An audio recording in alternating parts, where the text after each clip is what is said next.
សូ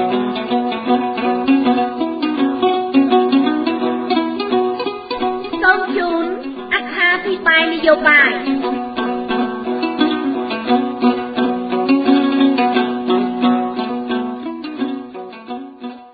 ចាលោកអ្នកនាងស្ដាប់ជាទីមេត្រីតទៅនេះសូមអញ្ជើញលោកអ្នកនាងតាមដានស្ដាប់នៅបទអត្ថាធិប្បាយនយោបាយរបស់លោកពេជ្រសវណ្ណស្ដីអំពីលោកហ៊ុនសែនមកចាញ់ឆ្នោតហើយកុំក្រាញ់អំណាចចុះចេញទៅចាចង់ដឹងថាតើបទអត្ថាធិប្បាយនយោបាយរបស់លោកពេជ្រសវណ្ណមានអត្ថន័យនិងខ្លឹមសារយ៉ាងណានោះដូច្នេះសូមអញ្ជើញលោកអ្នកនាងតាមដានស្ដាប់ដូចតទៅវិបត្តិនយោបាយនៅក្នុងប្រទេសកម្ពុជារយៈពេល7-7ខែកន្លងទៅនេះកើតឡើងដោយសារតែគណៈបកប្រជាជនចាញ់ឆ្នោតហើយលោកហ៊ុនសែនខុសខិតជាមួយនឹងគណៈកម្មការជាតិរៀបចំការបោះឆ្នោតលួចបន្លំសន្លឹកឆ្នោតឆក់ប្លន់យកជ័យជំនះរបស់គណៈបកសង្គ្រោះជាតិនៅពេលដែលគណៈបកសង្គ្រោះជាតិទាមទារឲ្យមានការបង្កើតគណៈកម្មការចម្រុះឯករាជ្យដើម្បីដោះស្រាយភាពមិនប្រក្រតីនៃការបោះឆ្នោតគឺគណៈបកប្រជាជនកម្ពុជាច្រានចោលដោយយកហេតុផលផ្សេងៗមកធ្វើជាលេសដោយគ្មានសេចក្តីអៀនខ្មាស់ហេតុផលនេះហើយទើបគណៈបកសង្គ្រោះជាតិមិនទទួលស្គាល់នូវលទ្ធផលនៃការបោះឆ្នោតនិងមិនចូលរួមនៅកិច្ចប្រជុំលើកដំបូងកាលពីថ្ងៃទី23ខែកញ្ញាឆ្នាំ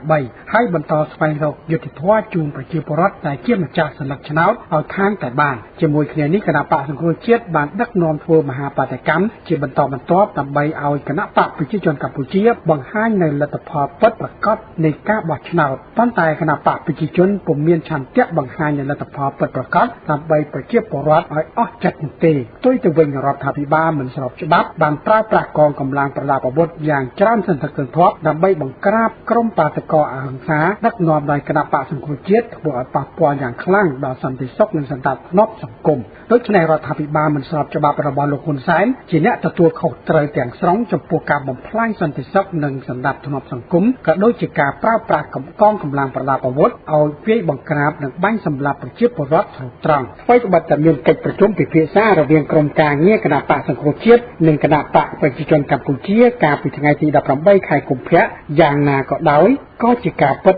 លោកហ៊ុនសែននិងគណៈបកប្រជាជនកម្ពុជាគ្មានឆន្ទៈដោះស្រាយវិបត្តិនយោបាយឲ្យបានឆាប់នោះទេក្រុមអ្នកតាមដានស្ថានភាពនយោបាយនៅក្នុងប្រទេសកម្ពុជាបានវាយតម្លៃថាលោកហ៊ុនសែនមិនហ៊ានរៀបចំបោះឆ្នោតឡើងវិញនោះទេព្រោះដឹងថាគណៈបកប្រជាជនកំពុងតែបាត់បង់ការគាំទ្រពីប្រជាពលរដ្ឋមានន័យថាការជួបជុំរវាងក្រុមការងារទាំងពីរកាលពីថ្ងៃទី18ខែកុម្ភៈឆ្នាំ2014កន្លងទៅនេះគឺជាល្បិចកលអាក្រក់របស់លោកហ៊ុនសែនដើម្បីបំភាន់ផ្នែកសហគមន៍អន្តរជាតិនិងប្រទេសម្ចាស់ជំនួយតែប៉ុណ្ណោះដូច្នេះសហគមន៍អន្តរជាតិនិងម្ចាស់ប្រទេសផ្ដល់ជំនួយត្រូវតែពិនិត្យមើលឲ្យបានច្បាស់ចំពោះល្បិចកលអាក្រក់របស់លោកហ៊ុនសែននិងគណៈបកប្រជាជនកម្ពុជាដែលបន្តប្រើល្បិចលួចបន្លំសន្លឹកឆ្នោតដើម្បីក្រាញអំណាចបំពានទៅលើឆន្ទៈរបស់ប្រជាពលរដ្ឋដោយគ្មានសេចក្តីអៀនខ្មាស់បើតាមការពិនិត្យជាក់ស្ដែងលោកហ៊ុនសែនបានដឹងជាមុនថាបើមានការបោះឆ្នោតឡើងវិញគណៈបកប្រជាជនកម្ពុជាត្រូវតែបរាជ័យកាន់តែធ្ងន់ធ្ងរថែមទៀតហេតុនេះហើយទើបលោកហ៊ុនសែនរិះរកសពបែបសពយ៉ាងដើម្បីការពារសភាឯកបកនិងរដ្ឋាភិបាលមិនស្របច្បាប់របស់ខ្លួនដោយមិនខ្វាយខ្វល់ពីការរិះគន់អ្វីទាំងអស់លោកហ៊ុនសែននិងគណៈបកប្រជាជនគ្មានភាពស្មោះត្រង់នៅក្នុងការរកដំណោះស្រាយជាមួយនឹងគណៈបកសង្គ្រោះជាតិដើម្បីបញ្ចប់ភាពជាប់គាំងនយោបាយអស់រយៈពេល7-7ខែនោះទេហើយកំពុងតែបំផ្លាញការចរចាយ៉ាងគួរឲ្យស្អប់ខ្ពើមជាទីបំផុតគណៈបកសង្គ្រោះជាតិបានប្រមានផ្អាកការចរចាជាមួយនឹងគណៈបកប្រជាជនប្រសិនបើគណៈបកនេះនៅតែបន្តធ្វើសកម្មភាពអុកលុករំខានវេទិកាជួបសំណេះសំណាលរវាងថ្នាក់ដឹកនាំគណៈបកសង្គ្រោះជាតិជាមួយនឹងសកម្មជននិងអ្នកគាំទ្រគណៈបកសង្គ្រោះជាតិនៅតាមបណ្ដាខេត្តនានាសេចក្តីថ្លែងការណ៍របស់គណៈបកសង្គ្រោះជាតិចេញផ្សាយកាលពីថ្ងៃទី19ខែកុម្ភៈឆ្នាំ2014បានបញ្ជាក់ថានៅថ្ងៃទី20ខែកុម្ភៈឆ្នាំ2014នេះលោកសំរងស៊ីនិងលោកកឹមសុខាត្រូវជួបសំណេះសំណាលជាមួយនឹងសកម្មជនអ្នកគាំទ្រនៅក្នុងខេត្តកំពង់ឆ្នាំងសេចក្តីថ្លែងការណ៍របស់គណៈបកសង្គ្រោះជាតិបានអំពាវនាវដល់បកប្រជាជនកម្ពុជាឲ្យបញ្ឈប់ជាបន្ទាន់នៅទង្វើសកម្មភាពយាយីរំខានជួបសំណេះសំណាល របស់ខ្លួនដែលដូចអ្វីដែលកើតឡើងនាពេលកន្លងមកក៏ប៉ុន្តែកាលពីថ្ងៃទី20ខែកុម្ភៈកន្លងទៅនេះចាប់ផ្ដើមពីព្រឹកព្រលឹមសមាជិកនិងក្រុមអ្នកគាំទ្រគណៈបកប្រជាជនបានធ្វើសកម្មភាពត្រៀមរំខានវេទិកាជួបជុំរបស់គណៈបកសង្គ្រោះជាតិនៅតែដដែលសូមបញ្ជាក់ថាកាលពីថ្ងៃទី19ខែកុម្ភៈឆ្នាំ2014ថ្នាក់ដឹកនាំគណៈបកសង្គ្រោះជាតិបានចុះជួបសំណេះសំណាលជាមួយនឹងអ្នកគាំទ្រនិងប្រជាពលរដ្ឋនៅវត្តព្រៃត្បាល់ឃុំចុងអំពើស្រុកកញ្ជ្រៀកខេត្តព្រៃវែងហើយត្រូវបានសមាជិកនិងអាជ្ញាធរមូលដ្ឋានក្រោមបញ្ជារបស់គណៈបកប្រជាជនធ្វើសកម្មភាពអុកឡុកដោយចាក់មីក្រូរំខាននិងភ្ជួងកាំភ្លើងទៅលើមេដឹកនាំគណៈបកសង្គ្រោះជាតិថែមទៀតផងទាហានពីរនាក់ដែលបានមកអាំមេកាំភ្លើង AK47 ក្បែរលោកសំរងស៊ីនិងលោកកឹមសុខានៅពេលដែលមេដឹកនាំគណៈបកសង្គ្រោះជាតិទាំងពីររូបនេះកំពុងតែជួបសំណេះសំណាលជាមួយអ្នកគាំទ្របញ្ហានេះជាភស្តុតាងបង្ហាញថាលោកហ៊ុនសែននិងគណៈបកប្រជាជនគ្មានឆន្ទៈបញ្ចប់វិបត្តិនយោបាយនៅឲ្យបានឆាប់នោះទេហើយនៅតែប្រើវិធីសពបែបសពយ៉ាងដើម្បីគម្រាមកំហែងលើគណៈបកសង្គ្រោះជាតិមណ្ឌលព្រៃវែងគឺជាមណ្ឌលដែលមានគណៈបកប្រជាជនចាញ់ឆ្នោតយ៉ាងច្រើនធ្ងន់ធ្ងរដោយសារតែមន្ត្រីអាជ្ញាធរនិងសមាជិកគណៈបកប្រជាជនប្រព្រឹត្តអំពើអាក្រក់ច្រើនពេកធ្វើឲ្យប្រជាពលរដ្ឋលែងគាំទ្រគណៈបកប្រជាជនតទៅទៀតមកដល់ពេលនេះសមាជិកនិងមន្ត្រីអាជ្ញាធរគណៈបកប្រជាជនកម្ពុជានៅតែប្រព្រឹត្តអំពើអាក្រក់ដោយគ្មានការកែប្រែទម្លាប់ធ្វើបាបប្រជាពលរដ្ឋបន្តិចណាឡើយក្រុមអ្នកតាមដានស្ថានភាពនយោបាយនៅក្នុងប្រទេសកម្ពុជាបានលើកឡើងថារូបភាពនៃការជួបពិភាក្សាគ្នារវាងក្រុមការងារគណៈបកទាំងពីរកាលពីថ្ងៃទី18ខែកុម្ភៈកន្លងទៅនេះគ្រាន់តែជារូបភាពធ្វើឡើងឲ្យល្អមើលតែប៉ុណ្ណោះការពិតលោកហ៊ុនសែនកំពុងតែរកវិធីសពបែបសពយ៉ាងដើម្បីក្រាញអំណាចតាមមហិច្ឆតាខ្មៅងងឹតរបស់ខ្លួនហើយមិនព្រមរៀបចំការបោះឆ្នោតឡើងវិញតាមសំណើរបស់គណៈបកសង្គ្រោះជាតិដើម្បីឲ្យប្រជាពលរដ្ឋមានសិទ្ធិបោះឆ្នោតជ្រើសរើសមេដឹកនាំដែលខ្លួនពេញចិត្តនោះទេលោកហ៊ុនសែននៅតែអនុវត្តអ្វីដែលដោយការតាំងចិត្តរបស់ខ្លួនកាលពីថ្ងៃទី20ខែធ្នូឆ្នាំ2013គឺមិនជោគជ័យពីអំណាចនិងមិនរៀបចំការបោះឆ្នោតឡើងវិញនោះទេព្រោះថាបើការបោះឆ្នោតឡើងវិញជីវិតនយោបាយរបស់គណៈបកប្រជាជននឹងឈានដល់ទីបញ្ចប់ហើយដូច្នេះហើយទើបលោកហ៊ុនសែននិងបកប្រជាជនកម្ពុជាគ្មានឆន្ទៈដោះស្រាយវិបត្តិនយោបាយដែលជាប់គាំងក្រោយការបោះឆ្នោតថ្ងៃទី28ខែកក្កដាឆ្នាំ2013នោះឡើយហើយលោកហ៊ុនសែននៅតែប្រើឧបាយកលអាក្រក់ដើម្បីធ្វើទុកបុកម្នេញទៅលើគណៈបកសង្គ្រោះជាតិដោយមុនដដែលក្រុមមន្ត្រីអង្គការក្រៅរដ្ឋាភិបាលដែលតាមដានស្ថានភាពនយោបាយនៅក្នុងប្រទេសកម្ពុជាបានវាយតម្លៃថាមួយរយៈពេលចុងក្រោយនេះគណៈបកប្រជាជនកម្ពុជាបាត់បង់ការគ្រប់គ្រងយ៉ាងច្រើនព្រោះសមាជិកនិងមន្ត្រីអាជ្ញាធរមូលដ្ឋានគណៈបកប្រជាជនកម្ពុជានៅតែប្រព្រឹត្តអំពើអាក្រក់សពបែបយ៉ាងនៅក្នុងនោះការដែលមន្ត្រីអាជ្ញាធរនិងសមាជិកបម្រើផលប្រយោជន៍ឲ្យក្រុមហ៊ុនចិននិងក្រុមហ៊ុនយួនបានបិទបំផ្លាញផ្ទះសម្បែងរបស់ប្រជាពលរដ្ឋបណ្ដេញប្រជាពលរដ្ឋចេញពីទីចម្រោកនិងជាកត្តាដែលធ្វើឲ្យប្រជាពលរដ្ឋស្អប់ខ្ពើមគណៈបកប្រជាជននិងលោកហ៊ុនសែនកាន់តែខ្លាំងឡើង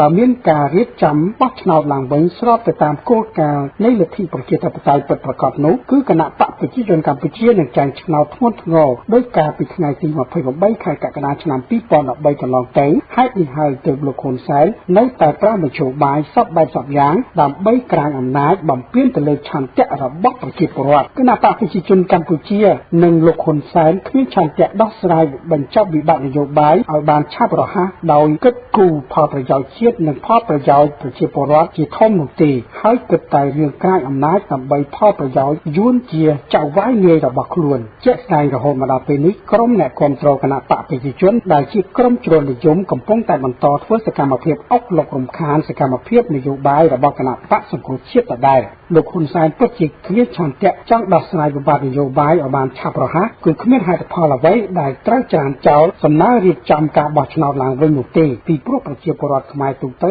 ចង់ជ្រើសរើសមេដឹកនាំតាមរយៈការបោះឆ្នោតការដែលលោកហ៊ុនសែននិងគណៈបកប្រជាជនកម្ពុជានៅតែប្រើមធ្យោបាយដើម្បីការពារសភាឯកបកនិងរដ្ឋាភិបាលមិនស្របច្បាប់របស់ខ្លួនមានន័យថាគណៈបកប្រជាជនកំពុងតែជន់ឈ្លីអនុសាសន៍របស់អង្គការសហប្រជាជាតិបើទោះបីលោកហ៊ុនសែនមិនអាចក្រាញអំណាចបំពានលើឆន្ទៈរបស់ប្រជាពលរដ្ឋដោយការពីពេលមុនទៀតព្រោះមជ្ឈដ្ឋានជាតិនិងអន្តរជាតិដឹងយ៉ាងច្បាស់ថាគណៈបកប្រជាជនកម្ពុជាចាញ់ឆ្នោតហើយរហូតមកដល់ពេលនេះសហគមន៍អន្តរជាតិមិនទទួលស្គាល់លោកហ៊ុនសែននឹងឡើយ และตามดานสถานการณ์สังคมในครองประเทศกัมพูชีบันเลิกเริงท่าลูกขุนแสนหักโดยจีจ้องติดแวะปีการตัวเขาไตรจบปูปัญหาบ่มพลังสันติสุขในสันดาปถนอมสังคมในเป้ได้รัฐบาลระบักล้วนบานปราบปรากองกำลังประดับประบดรบปอนรบหมื่นเนี่ยบอกเรียเรียงปฏิกรรมระบบคณะป่าสงครามเชียดทัวปฏิกรรมหนึ่งระบบกรรมกรเตี้ยมเตี้ยดำลานประค่ายป้อนตายลูกขุนแสนเหมือนอาจบัดบางกาเปิดมุกตีปลุกบาก้มตายลูกขุนแสนปราบปรากำลังประดับประบดอย่างจ้างสันทัดสันทัวเอาบังกราบปฏิกรรมอาหังสาระบบคณะป่าสงครามเชียด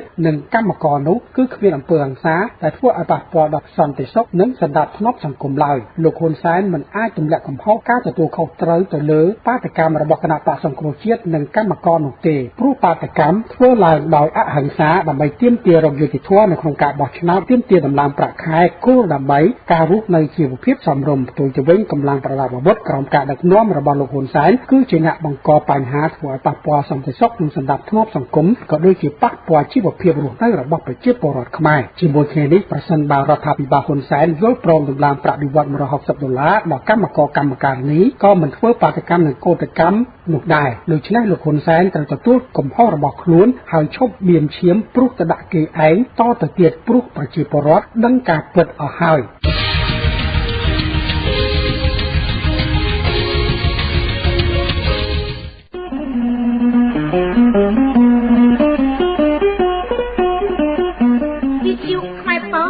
ส้มจูนกัดส้มเขียว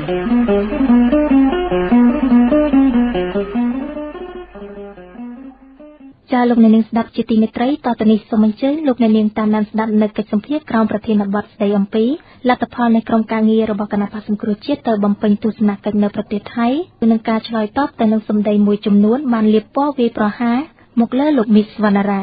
จาโดยกิจสัมเพลกทางเลือนี้คือเรียบจำสำหรับสำรวจโดยลูกทัศปัญญารวมจมวยนังเตรซองประเนียมเซินไฮเจียสมณนิสิตในสกอวิชิไลจุฬาลงกรณ์ประเทศไทยจาจังดังทาตากิจสัมเพลกระบบลูกทัศปัญญาจมวยนังประดัชกุลเซินไฮมี